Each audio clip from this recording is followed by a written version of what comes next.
But look, there's a lot of controversy now, and the numbers that we're seeing of penalties in the Premier League, which is the league that we kind of take a lot of interest in at the moment. The numbers are there's been 6 handball penalties already this season, and we haven't completed 3 rounds of games. Yeah, we saw the Eric Dyer incident and the Joel Ward incident over the weekend as well that fuelled that fire. Yeah, and you could go back a little bit further in the Lindelof incident with Crystal Palace last week, where the penalty was given against Lindelof.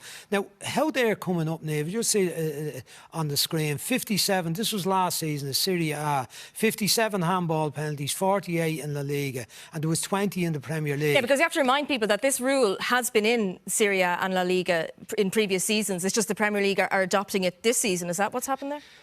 The instruction from FIFA to the leagues around Europe was to implement the wording of the rule as it was given out to them. Now, they have in Serie A and they have in La Liga and most of the other leagues around the world.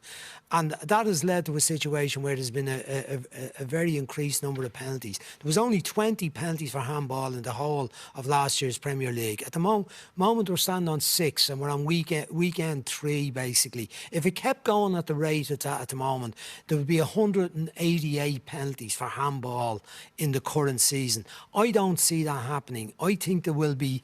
I think the authorities in England, the PMOLG, the referees' organisation, led by Mike Riley, will have a bit of a get-together, and they will tell the referees to ease off on the current interpretation, where it seems to be that if the ball hits you on the hand, it's almost automatically a penalty. Well, there was a referee in the Italian league last year that said that their goal is to allow defenders to defend without turning into penguins, basically, and that they can't rob a defender of the possibility of making an instinctive gesture. And is that what's happening at the moment?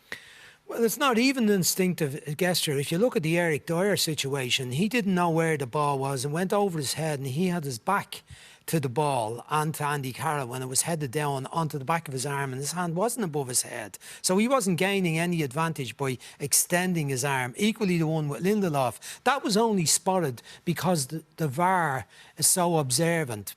In the leagues where there's no VAR, there's no controversy. There's no controversy in the League of Ireland because the VAR is not involved in deciding or giving the referee the opportunity. That Dyer one happened the weekend. VAR went back when Spurs had the corner kick at the other end of the pitch. The referee didn't see anything to concern him. So I think over the next few weeks we'll see a comeback from where we are at the moment, and I think eventually over time we will see FIFA under instruction from IFAB telling them to reword the ruling once again.